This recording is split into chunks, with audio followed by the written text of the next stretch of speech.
Assalamualaikum warahmatullahi wabarakatuh. Hamdan wa syukranillah, wassalatu wassalamu ala rasulillah wa ala alihi wa ashabihi wa mawalah. Asyhadu an la ilaha illallah wahdahu la syarikalah wa asyhadu anna muhammadan abduhu wa rasuluh. Allahumma salli ala Muhammad wa ala ali Muhammad, amma ba'd.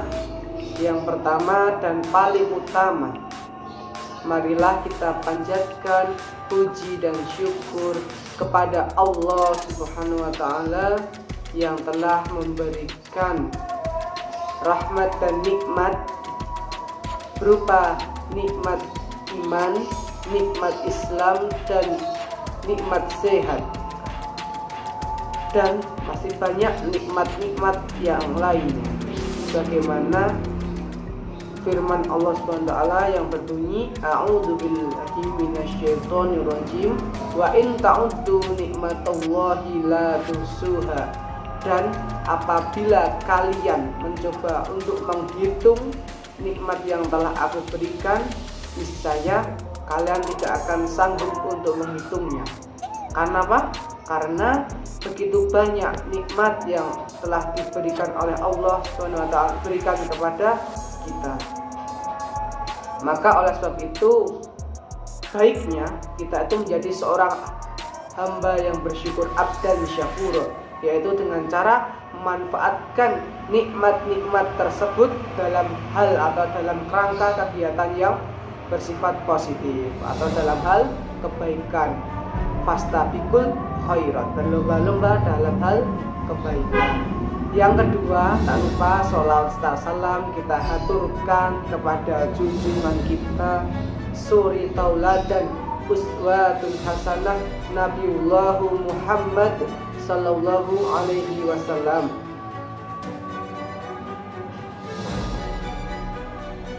Saya ucapkan terima kasih kepada Bapak Khalis Firmansyah SHI MSI yang telah membantu saya dalam mengerjakan tugas ini dan memberikan kesempatan kepada saya untuk mempresentasikannya.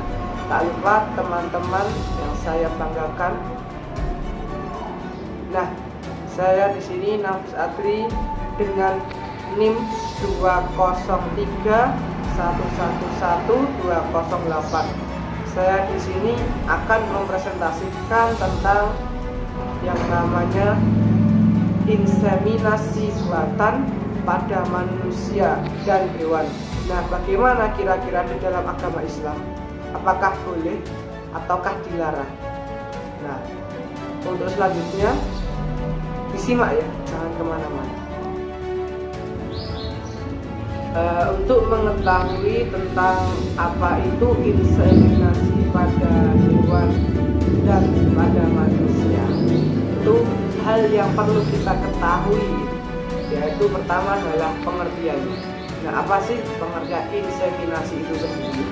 Nah, inseminasi itu berasal dari bahasa Inggris, yaitu dari kata insemination, yang artinya itu adalah pembuahan atau penghamilan. Nah, kata inseminasi dalam bahasa Arab itu dikenal dengan istilah at-talqih, dari fi'il laqaha yulaqqihu, yang menjadi kata talqihan, yang artinya mengawinkan, mempertemukan atau memadukan. Nah, inseminasi buatan itu adalah pembuahan, penghamilan secara teknologi. Jadi teman-teman, inseminasi itu jenisnya ada dua. Yang pertama itu adalah inseminasi secara alamiah, yaitu sebuah inseminasi yang dilakukan dengan cara melakukan hubungan badan secara biologis atau bisa dinamakan dengan seks. Kemudian kalau inseminasi buatan itu adalah proses pembuahan atau penghamilan, tetapi dibantu dengan yang namanya teknologi. Nah, kemudian itu ada tujuan inseminasi buatan. Nah, inseminasi buatan ini yang saya cantumkan ini hanya 5 tujuannya. Yang nomor 1, sebenarnya ini ada banyak sekali, namun saya hanya mencantumkan 5. Nah, untuk nomor 1 sampai 2 ini bisa digunakan untuk manusia dan binatang. Nah, untuk nomor 3 sampai nomor 5 ini digunakan hanya untuk binatang saja. Nah, yang pertama ini adalah program alternatif hamil. Jadi ini bisa berguna baik untuk manusia ataupun untuk binatang atau hewan. Kemudian yang kedua, mengatur jarak kebuntingan. Jadi biar jarak atau umur anaknya tidak berdekatan, selisihnya juga bisa diatur, maka bisa dengan cara melakukan inseminasi buatan. Jadi anaknya umurnya tidak terlalu dekat. Jadi kita orang tua bisa menentukan kira-kira jaraknya mau berapa tahun ya, mau punya anak lagi, antara anak yang pertama dengan anak yang kedua, anak kedua dengan anak yang ketiga, dan seterusnya. Kemudian nomor 3 yaitu meningkatkan mutu genetik. Nah, untuk nomor 3 ini untuk hewan. Jadi biar bibitnya unggul, hasilnya bisa bagus. Nah, bisa dengan cara ini melakukan mutu genetik, meningkatkan mutu genetik. Jadi genetiknya berasal dari pebibit yang unggul. Kemudian nomor 4, menghemat biaya. Nah, ini terjadi bisa diterapkan pada hewan. Nah, caranya biasanya kan kalau para peternak itu kan kalau mau melakukan perkawinan antar hewan itu otomatis kan harus ada 2 unsur binatang, yaitu unsur yang pertama binatang laki-laki dan binatang perempuan. Nah, karena ini inseminasi buatan, cukup dengan cara memelihara yang betinanya saja atau yang perempuan. Kemudian yang laki-lakinya kita bisa dengan cara membeli sperma ya, kemudian kita suntikkan ke alat kelamin betinanya. Kemudian yang kelima itu mengurangi penyebaran penyakit kelamin. Untuk contoh inseminasi buatan pada hewan itu contohnya ada 2, yaitu dengan cara pertama kawin suntik. Jadi kawin suntik ini dengan cara menyuntikkan sperma jantan ke alat kelamin betina hewan betina tersebut menggunakan sebuah alat yang namanya gun. Jadi berbentuk seperti pistol. Kemudian yang kedua itu adalah cloning sperma. Nah, cloning sperma ini biasanya digunakan oleh para ilmuwan untuk apa? Menghidupkan kembali binatang-binatang yang sudah punah atau menciptakan sebuah hewan ya spesies baru.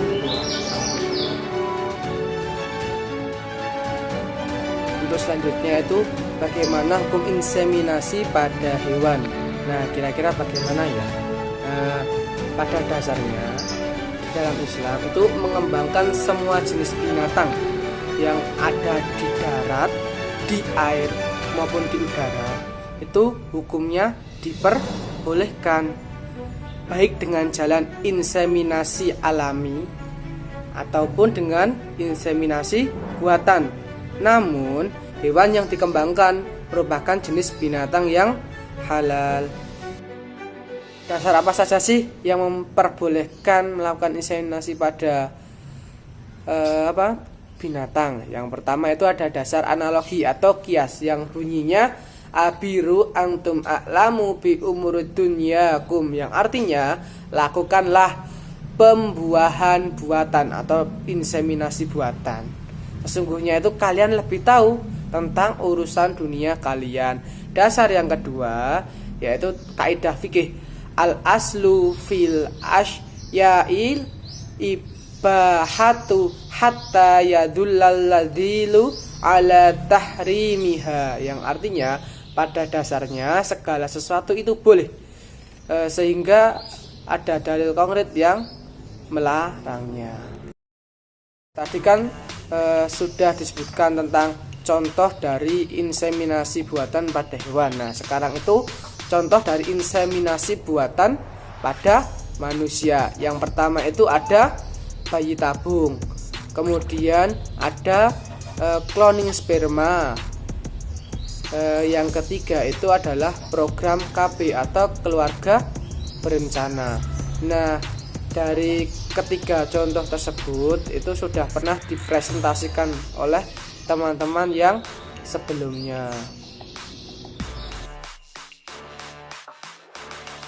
Bagaimana hukum inseminasi pada manusia? Yang dimaksud inseminasi di sini ada inseminasi buatan.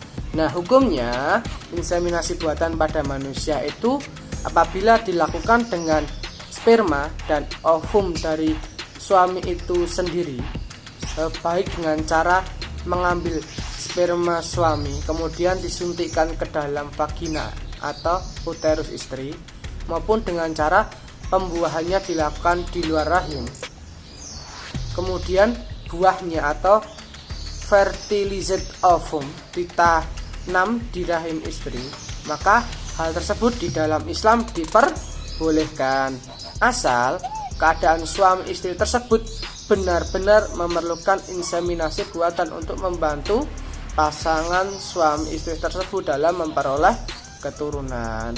Jadi pada dasarnya dalam Islam hukumnya itu boleh, tetapi dengan syarat harus berasal dari sperma dan ovum istri tersebut atau suami istri tersebut.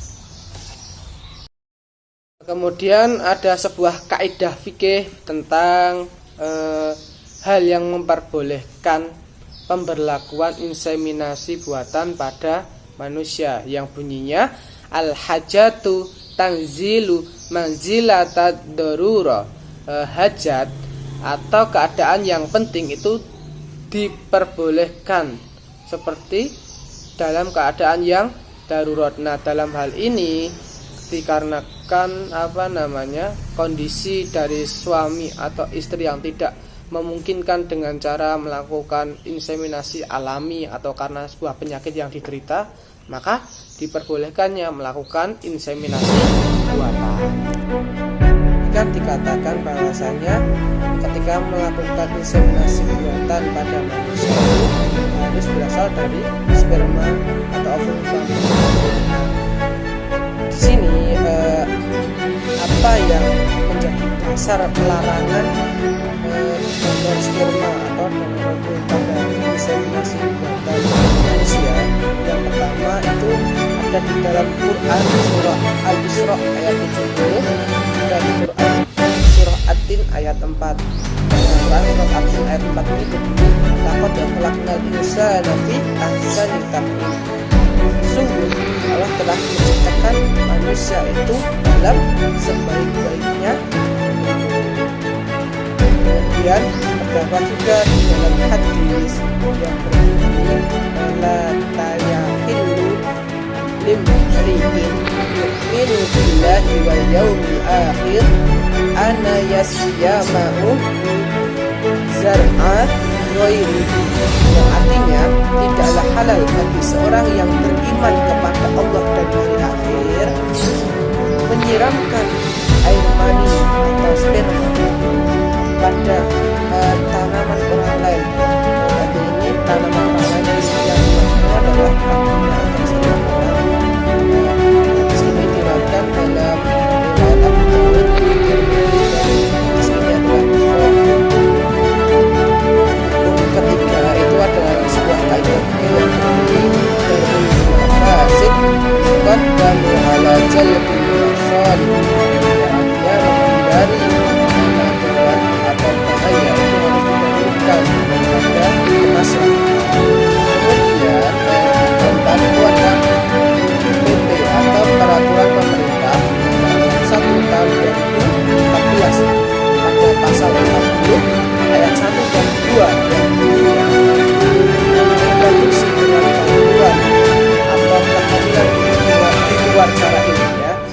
dapat dilakukan dengan pasangan suami istri yang terkait perkawinan yang sah dan mengalami ketidaksuburan untuk memperoleh keturunan. Yang kedua itu reproduksi dengan bantuan atau kehamilan di luar cara alamiah sebagaimana yang dilakukan pada ayat 1, dilaksanakan dengan menggunakan hasil sperma atau ovum yang berasal dari suami istri yang bersangkutan dan ditanamkan dalam rahim istri dari mana ovum berasal.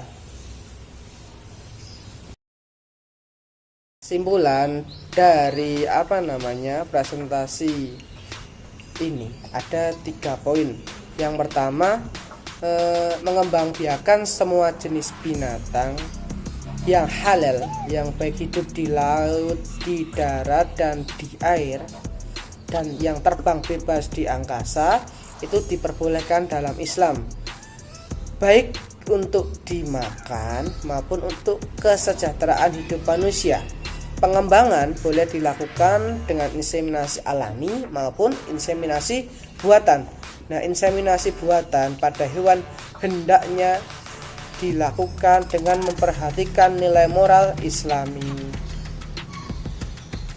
Dengan cara memperhatikan hewan apa yang inseminasikan. Oke. Kemudian poin yang kedua, inseminasi buatan pada manusia dengan sel dan ovum dari suami itu sendiri. Di dalam Islam tadi sudah disebutkan bahwasanya itu memang boleh jika keadaan suami atau istri yang bersangkutan memerlukan dan status anak hasil inseminasi buatan itu sah. Inseminasi pada manusia dengan donor sperma atau ovum itu di dalam Islam jelas-jelas dilarang atau diharamkan. Anak yang lahir dengan donor sperma atau donor ovum ini sama dengan anak zina. Dan kemudian apabila lahir maka statusnya seperti di luar perkawinan yang sah. Ada beberapa negara yang melegalkan tentang donor sperma. Di antara ada 7 negara yang melegalkan. Contohnya seperti Amerika Serikat, kemudian ada Australia, Denmark, Finlandia, Inggris, Swiss, dan Jerman. Nah, tadi itu beberapa contoh negara yang melegalkan atau mengizinkan tentang donor sperma. Saya baca-baca bahwasanya sperma di sana itu harganya mahal, yaitu saya baca dari situs New York Times itu harganya kira-kira 12,4 juta rupiah. Itu kan bahkan sudah angka yang cukup besar. Nah, kemudian poin yang ketiga, pemerintah itu juga melarang berdirinya bank nutfah atau sperma bagi manusia karena bertentangan tadi dengan peraturan pemerintah nomor 61 tahun 2014 karena dianggap merendahkan harkat dan martabat manusia. Kemudian pemerintah seharusnya atau hendaknya memberikan sanksi kepada dokter dan orang-orang yang melakukan inseminasi pada manusia dengan donor ovum atau sperma. Sekian yang dapat saya sampaikan. Wassalamualaikum warahmatullahi wabarakatuh.